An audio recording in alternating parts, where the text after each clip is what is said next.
Hey guys, this is Chris Fayte with Cheat the Game, coming back at you. Today I'm taking a look at timer values. Now I've chose to use Batman Arcane Knight for one specific reason. That's because there's two scenarios that timers are used. In a lot of games, you have timers that count up and you have timers that count down. And today we're going to take a look at both of those. And the reason I want to use Batman Arcane Knight is because you have that situation, especially with the Riddler challenges. You have a situation where the timers are counting up in the challenge mode, but however, when you're actually doing the mission, you have to make it in a certain amount of time, so that timer's counting down. So basically what you have is elapsed timers and countdown timers. And what we're going to do is we're going to find both of those and combine them into one script. So I have to do that in two different sections. So I'm going to go ahead and get started.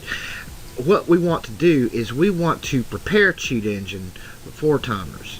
Now I have had a lot of questions in the past, and they say, well, how do you find this particular value? And a lot of times it's being asked on things like these simulation type games, you know, where you're building a civilization and, you know, you got a certain building time, or you got a certain amount of time it takes the character to evolve, you know, and I say, well, treat it like a timer value. And sometimes that brings back even more questions. Well, how do I do that? Well, using or trying to freeze timers and things of that nature, or trying to gain time or lose time, is all the same thing. It's based on a timer. You got a certain point at which it starts counting. It's either counting up or it's counting down, and when it reaches that other point, then it turns a flag on. The building's built, or, you know, time has elapsed, or you failed or completed the challenge, whatever. But you're basically jumping between two functions, and it's taking time to, you know, get into that, to meet that goal to turn the flag on. And we want to manipulate that timer value.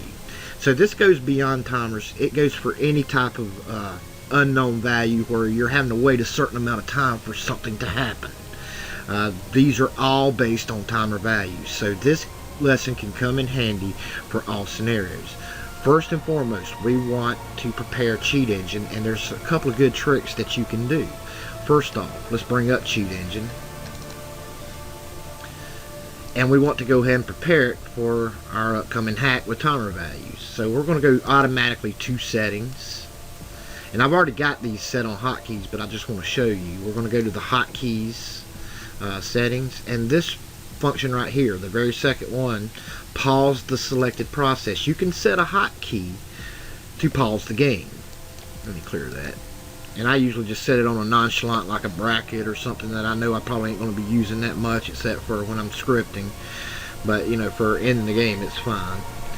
And you want to set increase, decrease to something.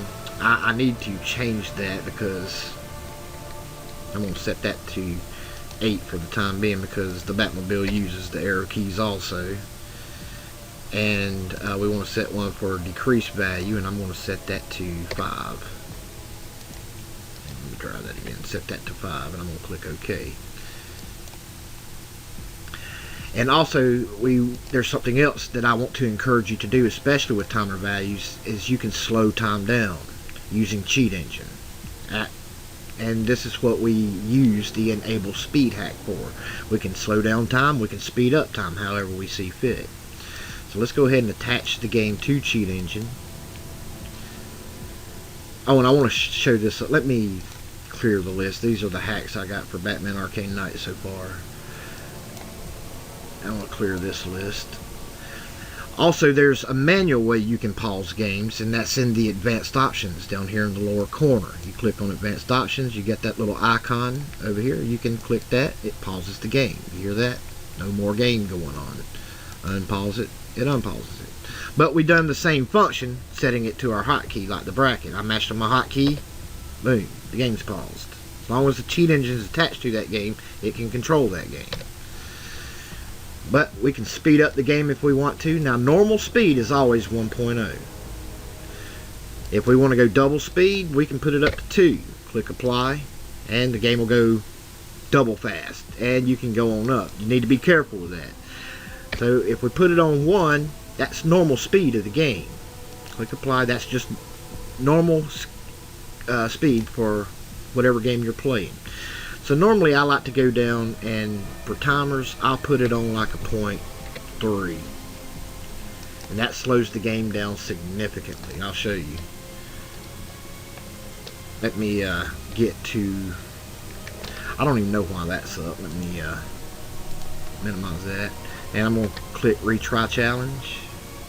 And look how slow the game's going. Look. 3 2 1 go. Now, and you see how slow everything's going. Well, that's good for timer values. It's really good for timer values, and I can pause the game with my hotkey. It's paused. Now, when we look for timer values, I like to use floats, and I'm just talking about just regular timers that have these milliseconds, regular seconds, minutes, and so forth. I like to use float values because 90% of the time you're going to find timers on a float value, because it is decimal based. A lot of times it's decimal based. Any decimal values will never be on a 4-byte. It'll always be on float, doubles, like that. Most of the time it's on a float. So that's what we're going to do. To try to save us time and everything, when you do not know the value, and a lot of these timers you will not know the value, just go ahead, do unknown value search, increase, decrease value. That's what you want to do. And it's like finding unknown health or anything of that nature. It's the same thing. When the timer's counting up, or you think it's counting up, you just increase, increase, increase, increase value. Pause the game, then unchange value until you weed it down to just a few. But for right now, we're going to try exact. Most of the time you will find it on exact value. A lot of times you won't. So it just depends. But in this particular game you will. A lot of times you will find it this way. But when you use a float, and I've said this before and I want to say it again, and I'm going to use this method, anytime you're looking for exact values with floats, you want to do it a lot more loosely, especially when you're dealing with decimals. You want to use value between. We see that it's 3 right now, so what I want to do is I want to look for values, a float value between 2 and 4. A lot of times displays don't match the internal code. Sometimes the internal code could be 3.789, just has a string of decimals behind it, but yet the display's showing 4, and you're looking for 4 and you never find it. You're saying, I can't find it. Or you found the display value, but it's not affecting anything because you didn't find the internal code, because possibly your internal code is a different number and the display is different. That does happen a lot, so keep that in mind when you're unable to find a lot of these hard to find values. So let's go ahead and do the first scan. And we'll come up with a lot of stuff. And I'm going to go ahead and put this back up to normal, but I just wanted to show you that feature is why I did that. And I'm going to click apply. Now the game will count normal. Now look how, look, it's going to go a lot faster this time. Let me unpause it right quick. I think me yakking so much. There we go. Not bad. Hang on.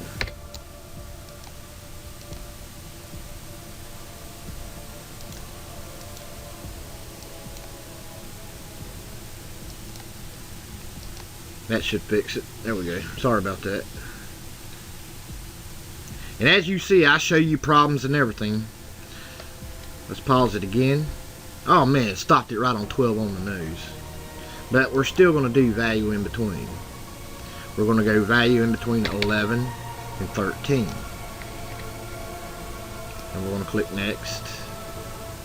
And you see we've got a lot of decimal base values. And the timers will be on the decimal base values a lot. So we're just going to keep searching. There's still too many to really look through. And we're going to unpause the game. Maybe I need to stop using the pause feature on this.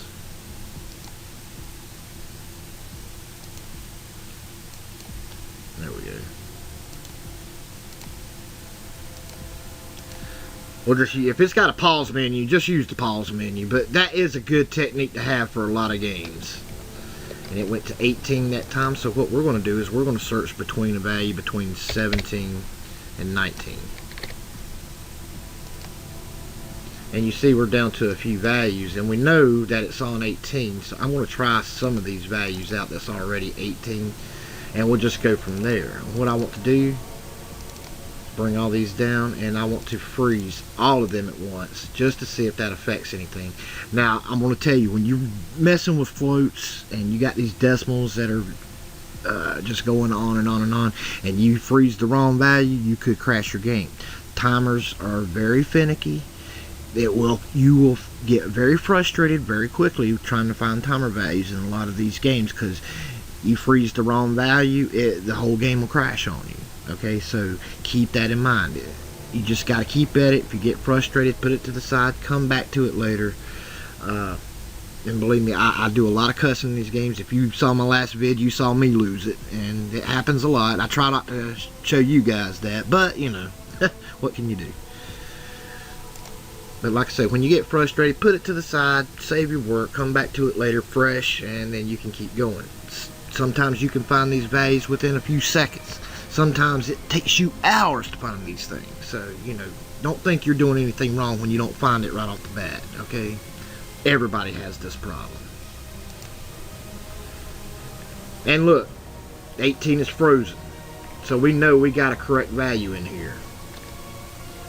So we're just going to click off these one at a time till the timer starts going again. Okay, it's still frozen, so that wasn't it. We're going to untick that one. Let's see what happens. Oh, the value's counting again, so it's that middle one. So we know this middle one is the internal value for our timer. So we don't need these other two, so we can go ahead and get rid of them. I just hold down control when you want to skip in between. Somebody asked me that too, and yeah, just hold down control instead of shift. If you mash down shift, it'll highlight all of them. However, when you start at the bottom and then mash over and you just mash control, it just highlights the one, and then you can delete them that way. So we know this is our timer value. Directly, I'm going to go in there and find what's writing to this address. Okay, sorry about that, fellas. Okay, we're back now. Pick up where I just left off. We're going to go ahead and attach the code, to find out what writes to this address and attach the debugger to it, and we're just going to let it count. And you see here we come to an address. This is moving a float value. The XMM7 registry is carrying the new value, and and you can see how fast it's writing into that RDI. When I turn the game back on, look how fast it's writing in there. Let me move it over just a little bit so you can see. Go, just to give you some kind of idea. When it writes, moving faster than you can. That's how fast it's going through all your scripts. So let's go ahead and take a look. Now, the first thing we want to do is find out any other addresses that's writing to it. Put it on float value. Well, we are kind of lucky. We only have one other address that's being influenced by it. I don't know what that is. That may be some kind of flag watcher, I believe. I don't know. But we still want to separate it out. So we do the same thing we do when we try to put infinite health. We open up and dissect data structure. Make sure that any add-ons is added on. You see that we need a 1 in front of that because this goes beyond 8 characters. So this is actually 5 bytes long instead of 4 bytes. Make sure that you add those extra bytes because it only gives a 4 byte in the dissect data, so you have to add the other numbers manually.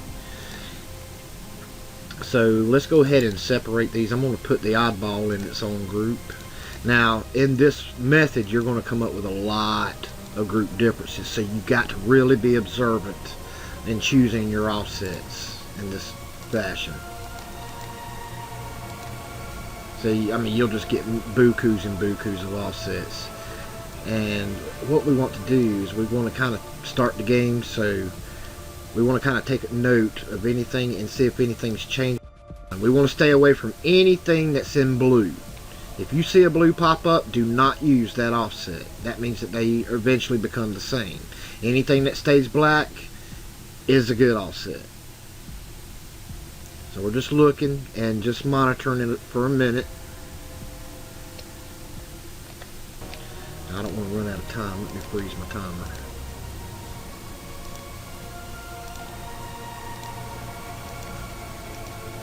So you see all the blues that's popping up. You see things that are staying the same. You can look down here to 1C.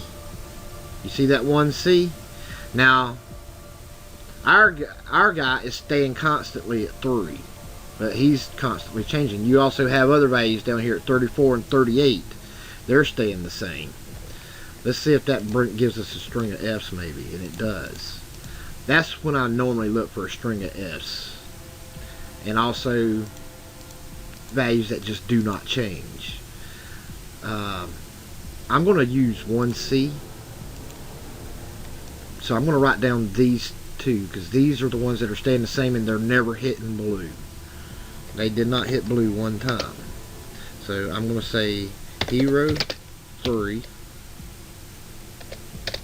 And I'm going to put 34. That's the offset. And I'm going to also put 38 for my offset, and that's my string of S. 1 2 3 4 1 2 3 4. That's the 4-byte code there. Alright, so we have 3 offsets we can try to work to separate it. So let's go ahead and jump right into our script.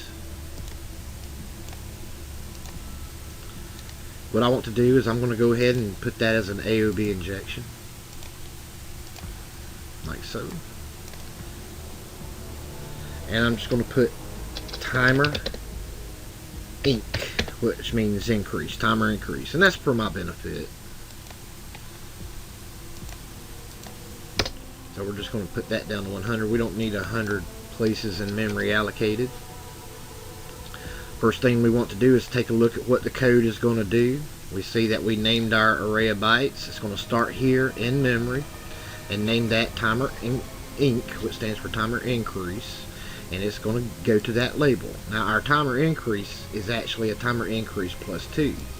So it's going to start here, but that is what's being called timer increase. If you can see the plus 2.